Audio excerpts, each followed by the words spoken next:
Governor Tate Reeves in South Mississippi. Hear the message he shared about Katrina, FEMA reform, and the Mississippi National Guard in Washington, D.C. Plus, Mississippi Speaker Jason White and his vision on economic development and growth in our state. And Hurricane Katrina, 20 years later, the role first responders played in helping us survive, rebuild, and recover. Taking a look at the news and newsmakers of the week. This is WLOX News This Week. This past week marked a week of remembrance and resilience with the 20th anniversary of Hurricane Katrina. The man credited with leading our recovery from catastrophic destruction was then Governor Haley Barbour. At Friday's commemoration ceremony in Gulfport, Barbour reflected on what's led to our recovery. It is a wonderful event for a wonderful outcome of what 20 years ago today I had no dream of how we could get to where we are now, but worked out. People working together, people down here on the coast, the Barksdale Commission, the legislators, Thad Cochran and Trent Lott, our congressional delegation, George Bush, the federal government bent over backwards for us and did a whole lot more right than wrong. So I look back and I remember fondly a lot of the decisions that were made and a lot of the people that helped.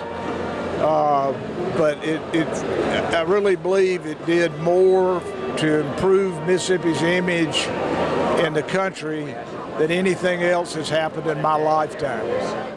And you see the emotion there with former Governor Barbour. The anniversary of Katrina also bringing many leaders to South Mississippi just like it did 20 years ago. It was pretty tough to relive 20 years ago.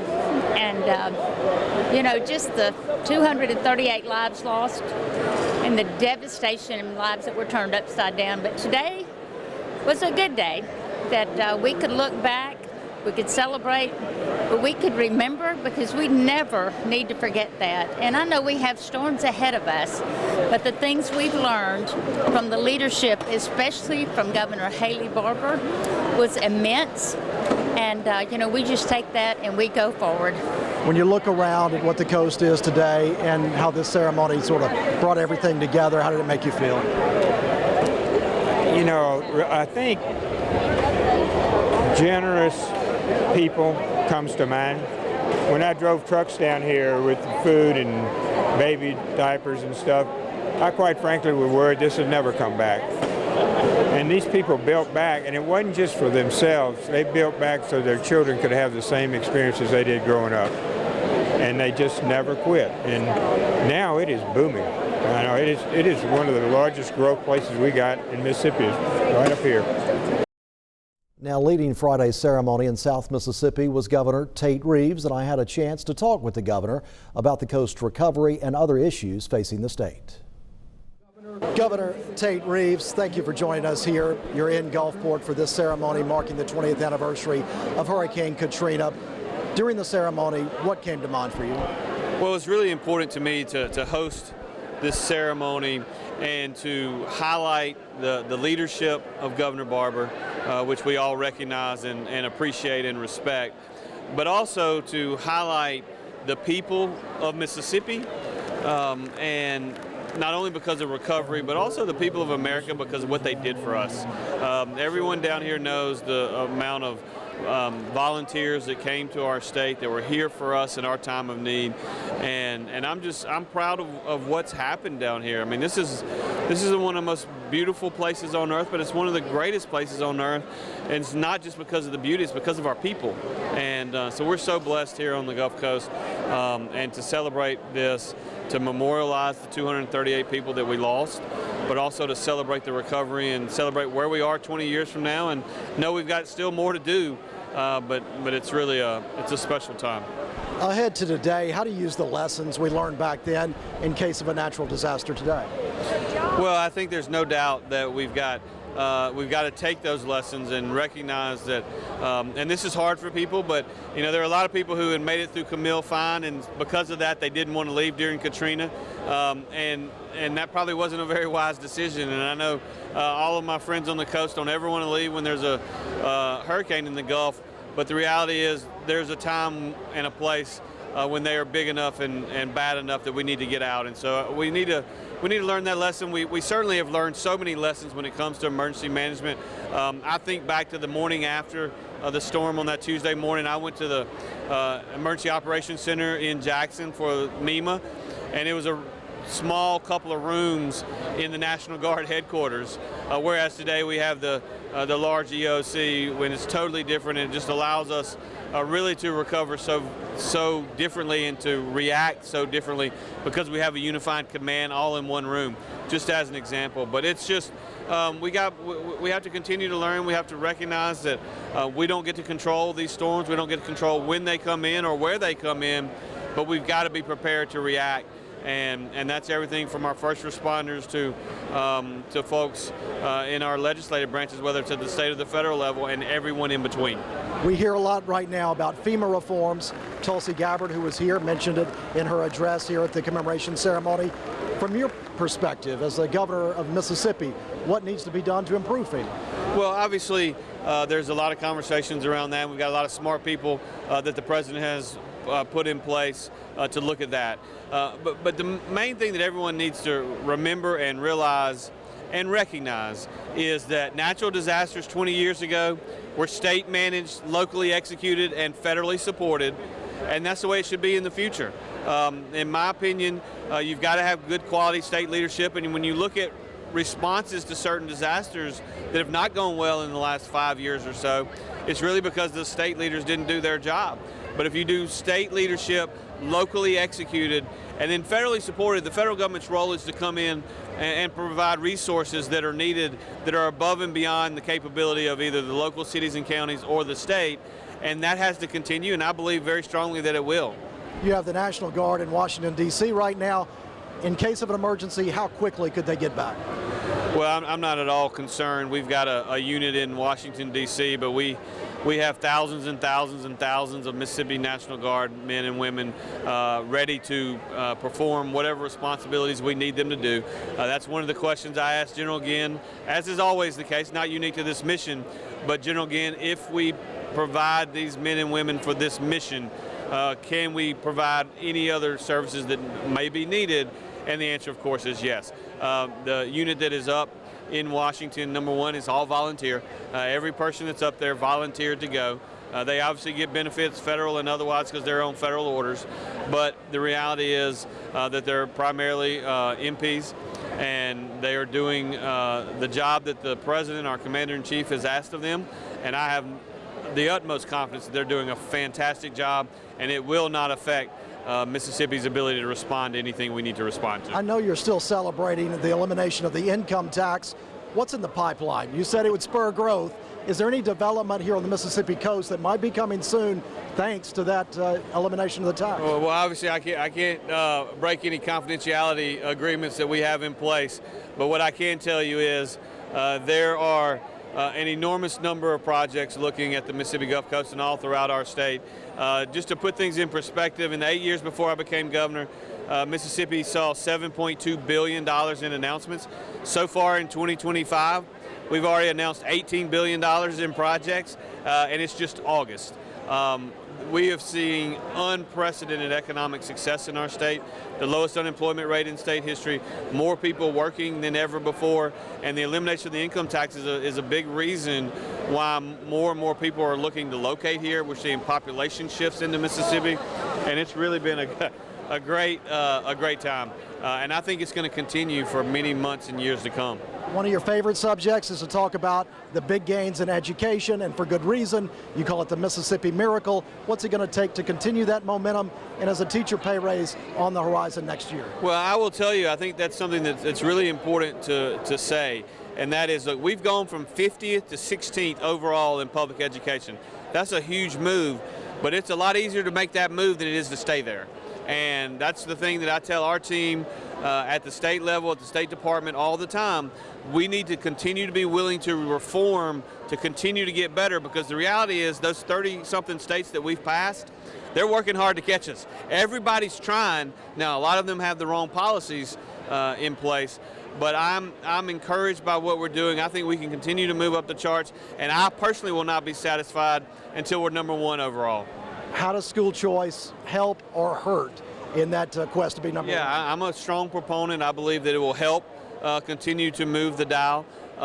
It provides competition and ensures that everyone is looking for doing what's best for kids. And there are a lot of school districts in our state where that may be true, but there may be some where that's not true. And so, but even if you have a great school district, or even if you have a great school, it doesn't mean it's the best position and best place for that individual child. I spoke to someone the other day who had 3 kids. 2 of his kids were in public schools, and he had just moved his 3rd one, but he kept the other 2 in public schools. He moved his 3rd one because they were struggling given the size of the class and the size of the school. Again, every kid is different, and we need to give parents more options and more choice in their kids' education. That is an issue we'll continue watching, and of course we remember why you're here this weekend on the 20th anniversary of Hurricane Katrina. Governor Tate Reeves, thank you for joining us. Thank you so much for having me on. Appreciate it. Also on the coast this week, our State House Speaker Jason White.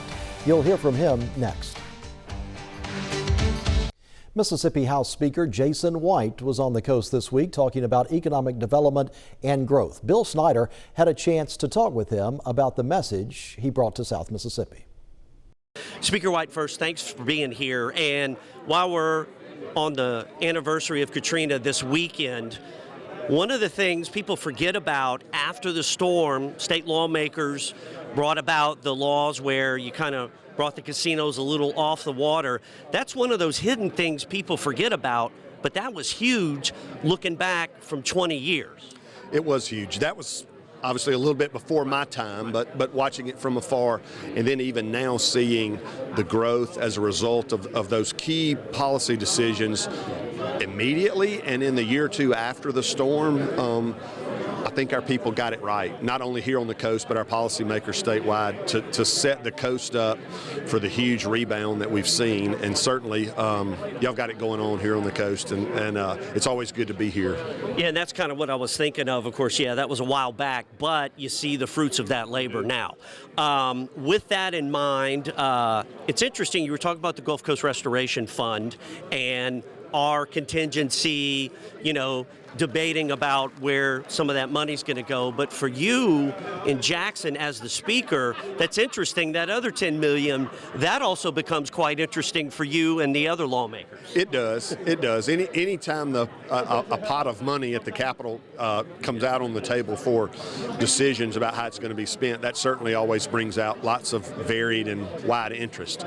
But certainly the majority of that has been pointed to the coast. I think the investments have been good to this point. We got some projects we need to finish up that have started, but by and large, not specifically funding GCRF projects the last year or 2. I was a little bit disappointed in that, but at the same time, as I was telling this crowd, maybe that gives us an opportunity to reset and figure out for this last part of GCRF that we are certain to get it right and that it leads to long-term investment. One of the things going on right now, kind of feeling that victory from the state income tax passing, kind of reaping the fruits of that labor. So before you move on to the next battle, that was something, it was tough, a lot of squabbling, a lot of going back and forth, but it's got to feel good knowing in the end it came out the way a good majority of people wanted. It did, and I think, you know, that was why we were so adamant in the House about it. As I mentioned in my talk, it received 91 House votes out of 122. When you start getting up in the 90s on a vote total, that tells me, hey, we're on to something here. And so, you know, that was something that the Senate eventually began to take notice of and start getting on board with that idea. We had different ideas about how to get there. And I tell people all the time, you might not want to see the process, but the end result I thought was certainly worthy and a true victory for all of Mississippi to kind of set us up to keep this momentum going that everybody feels and you can see, especially here on the coast. Yeah, the sausage making is not fun. And speaking of that, with the school choice coming up, you guys earlier this week, some folks from Washington were here kind of getting the strategy together. It's something the governor is in favor of. You're in favor of it. Of course, there's a lot of pushback as well, but you feel like that's going to be the big push coming up in January, kind of getting ready for the next round of that. We do, and we're beginning to address the age-old arguments that have kept us from going in this direction. But now, as we have a new school funding formula, Republicans have funded our K-12 public education at historic levels, historic teacher pay raises the last few years. It's time now we also look at parents and kids and put them first in that equation. Now, that doesn't mean throwing the baby out with the bathwater, but we've got to figure out what is best for each Mississippi family, and the House is going to make a big push to put them at the forefront of the discussion, and I think Mississippi is ready for some real school choice, and I'm excited about those conversations. Yeah, they'll be tough. Some of them will be tough, but I think they're worthy, and the end goal being to bring some real choice to Mississippi parents and families. Yeah, it's a national initiative, but at the same time, it's also an initiative where the president's saying we want to leave it up to the state. So it might start as that, but it could evolve into something else, I guess. Yeah, statewide. It could, and as President Trump has been very adamant about his thoughts about unwinding the U.S. Department of Education and the federal overreach into our K-12 systems. He wants to return that power to the state, but he takes it that next step and says, I want to return it to families and it be about the kids. And so now, as we are surrounded by other states that have universal school choice, it's time for us to get in that game and figure out. It may look different for us in Mississippi, but we should be able to live in that space as well.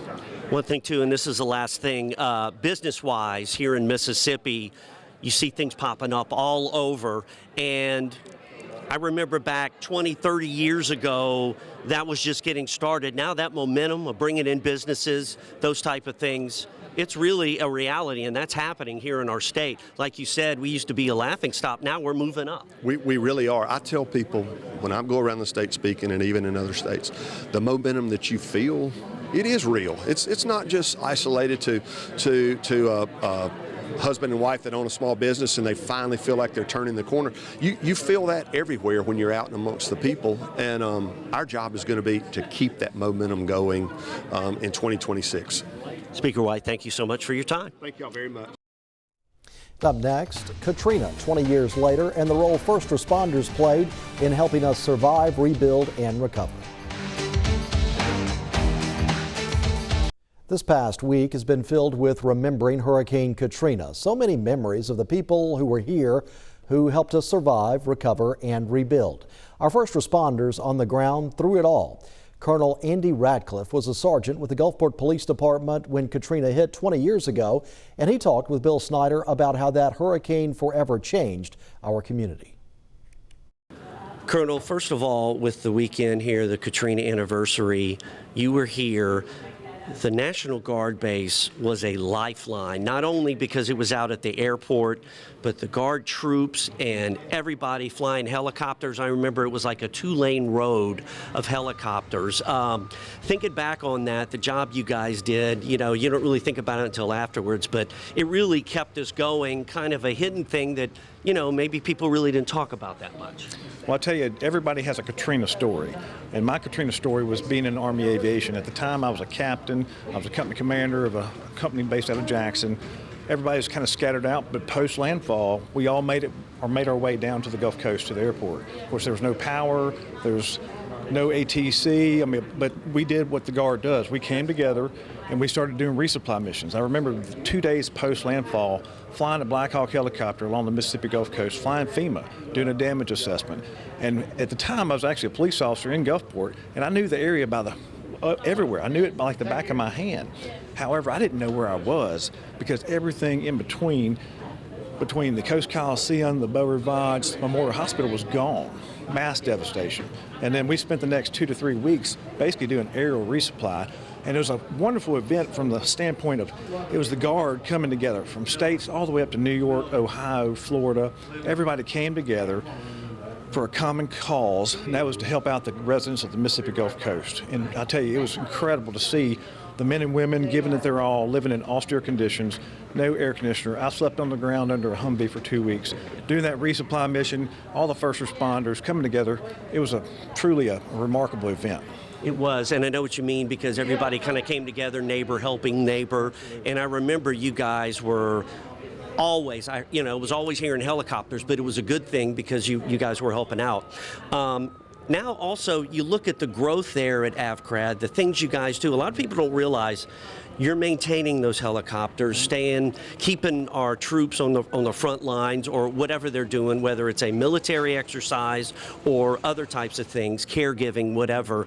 And kind of talk about that role, and it's evolved, but it's still a big role out at the base. Well, I'll tell you, being one of 4 such facilities in the entire world, and with our primary mission being the depot and sustainment level maintenance on the Army National Guard helicopters in the Southeast, I've got truly some of the best men and women in the business. They are highly skilled artisans, machinists, aircraft mechanics, welders, maintenance test pilots, production controllers, supply clerks. They are truly some of the best in the world, and they do what they do very well. And you guys do Southern Strike every year. You're big into that, and that's bringing in some of the Guard. You guys bring in a lot of outside entities, other Guard troops, those type of things. So it's really pretty close to being 24/7 out there with you guys. And then, of course, the maintenance on the choppers, those type of things. Yeah, absolutely. And being co-located with the Combat Readiness Training Center over there at Gulfport Airport, which again, the CRTC is one of 4 such facilities in the world. It's constantly hosting units from around the world, foreign military partners, U.S. partners, to come there and do base exercises. They have all the life support facilities. And Colonel Robbie Brady, the new commander there, is a good friend of mine, and him and his team are doing a great job. Looking forward, that's still going to keep going. You guys, like you said, always CRTC is always behind the scenes, but in front as well. You got your own fire crew too, and they're pretty much the best in the business, always doing drills. We've been to those mass casualty drills out there, and that's something you guys sharpen the sword there pretty regularly. Yeah, the CRTC actually provides the base fire support, not only just for our base on the east side, but the entire Gulfport Airport to include the international airport on the west side. Yeah, they're constantly working around the clock doing exercises. We do some training with them as well, because, for example, if we have a helicopter that goes down, that's on fire, we actually work with those firefighters over there, and they learn how to do the emergency procedures to shut an aircraft engine down. Okay, so it's a good operation. And wrapping things up, coming back 20 years, we all have our stories, as you said. It's kind of impressive, the resilience the coast has had. You saw the resilience here at Ingalls today, the resilience out there in the coast as well. Absolutely. I mean, I've been on the coast now for 25 years, and to see the rebuild and the resiliency of the residents of the Mississippi Gulf Coast, and we could not have done it without all the first responders from the North Carolina Baptist Men's Group and various other disaster relief people and organizations that came down here to help out and to be selfless in their time and their money and their service to help us rebuild and regrow, be better and better than ever. Colonel, thanks so much, and thanks for your service. Absolutely. Thank you. And we're so thankful to all the first responders from 20 years ago and those on the job today. And we wish you all a safe rest of this Labor Day holiday weekend and have a good week ahead.